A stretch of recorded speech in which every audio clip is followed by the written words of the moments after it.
মসজিদের দেয়ালে স্প্রে দিয়ে লেখা হয়েছে বর্ণবিদ্বেষী ও ফিলিস্তিন বিরোধী নানা স্লোগান। আগুন দিয়ে পোড়ানো হয়েছে ভেতরের অংশও। এতে ক্ষতিগ্রস্ত হয়েছে বিভিন্ন আসবাবপত্র। এমনকি ইসরায়েলি অবৈধ বসতি স্থাপনকারীদের আগুন থেকে রক্ষা পায়নি পবিত্র কোরআন। স্থানীয় সময় বৃহস্পতিবার অধিকৃত পশ্চিম তীরের বিভিন্ন স্থানে অতর্কিত হামলার পাশাপাশি উত্তরাঞ্চলে অবস্থিত সালফিত এলাকার কাছে দেইর ইস্তিয়া গ্রামের হাজ্জা হামিদা মসজিদে আগুন দেয় ইসরায়েলিরা।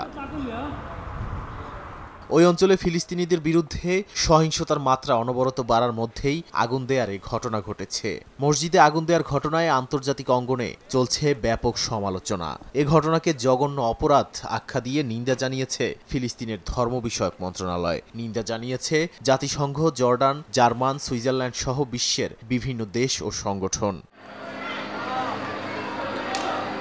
এদিকে গাজার উত্তরাঞ্চলের বেইত লাহিয়া, গাজা সিটির পূর্বাঞ্চল এবং দক্ষিণাঞ্চলের খান ইউনিস শহরে বিমান হামলা চালিয়েছে দখলদাররা। গাজার স্বাস্থ্য মন্ত্রণালয় বলছে, যুদ্ধবিরতি কার্যকরের পর থেকে গত এক মাসে নেতানিয়াহু বাহিনীর হামলায় বহু মানুষ নিহত হয়েছেন। আহত হয়েছেন ৬ শতাধিক ফিলিস্তিনি। এর মধ্যেই আরও এক জিম্মির মরদেহ হস্তান্তর করেছে হামাস। এর মধ্যেই দুর্নীতি মামলায় ক্ষমা করে দিতে চিঠি দেয় মার্কিন প্রেসিডেন্ট ডোনাল্ড ট্রাম্পকে ধন্যবাদ জানিয়েছেন ইসরায়েলের প্রধানমন্ত্রী নেতানিয়াহু। তবে শুধু ক্ষমা পাওয়ার জন্য দোষ স্বীকার করতে অস্বীকৃতি জানিয়েছেন তিনি।